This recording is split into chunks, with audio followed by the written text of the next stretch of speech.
Hey everyone! So hopefully a relatively short weekly summary video this time.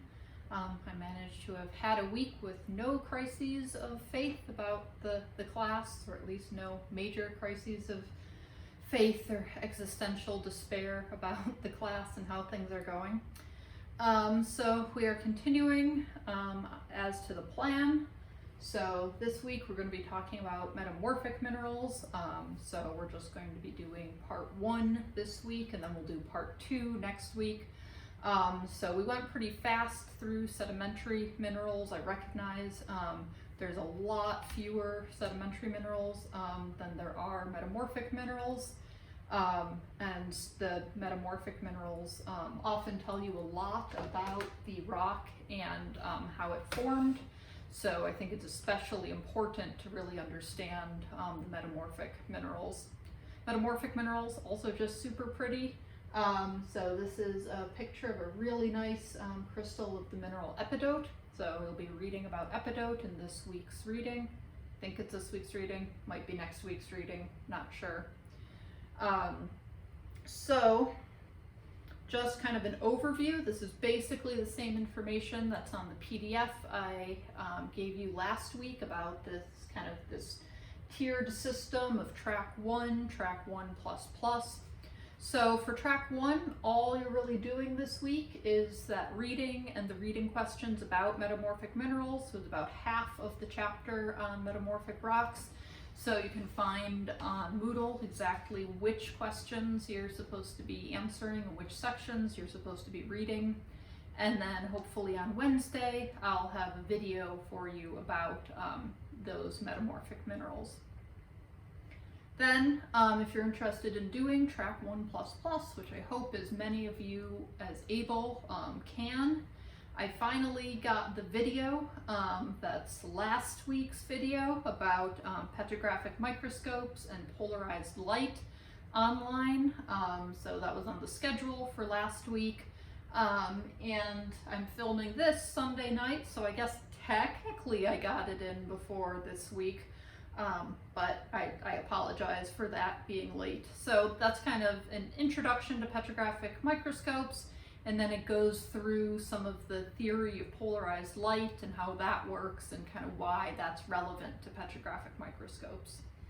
And so then this week you'll be doing reading and reading questions about plane polarized light. It's not a super difficult section to get through in that online textbook, I don't think. And then again, later in the week, I'll hopefully have a video about plane polarized light online. And then I'll probably give you a short assignment about plane polarized light, depending on how the week is going and how behind on things I am. The assignment about plane polarized light might get mushed together with next week's assignment about cross polarized light, but we'll see. Crossing my fingers that I can get a short assignment ready by the end of the week. So that's kind of it, and then I just wanted to finish with some pretty pictures of metamorphic minerals because they're gorgeous, and especially they're gorgeous, and they often are actually gorgeous even when they're within a rock. So a lot of times, I'll show you these gorgeous pictures of crystals, but it'll be like, yes, the one perfect kaolinite crystal that has ever been found. Usually it's just ugly clay. But in the case of metamorphic minerals, they're often just gorgeous even when still in the rock itself. So we've got some kyanite up in the upper left here, this beautiful blue bladed mineral. And again here in the upper middle, this is also kyanite.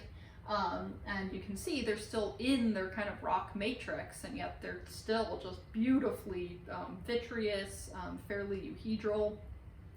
Garnet, which is down here in the bottom middle and bottom right, is also really euhedral. So you can see some of these nice, we call them kind of kite-shaped faces on these garnet crystals. So those have all formed naturally, no faceting or anything like that. And then finally, down here in the lower left is another beautiful crystal of epidote. So you can see it's got kind of a prismatic habit, and again, you can just find pieces, maybe not quite this nice, but pretty darn nice, just in metamorphic rocks. So I'm really excited to talk about metamorphic rocks because I love metamorphic rocks. I think metamorphic minerals are some of my favorite minerals, even though I'm kind of more of an igneous person when it comes to my research. So I'm looking forward to this week, and I hope you guys are all doing all right. I'll talk to you later.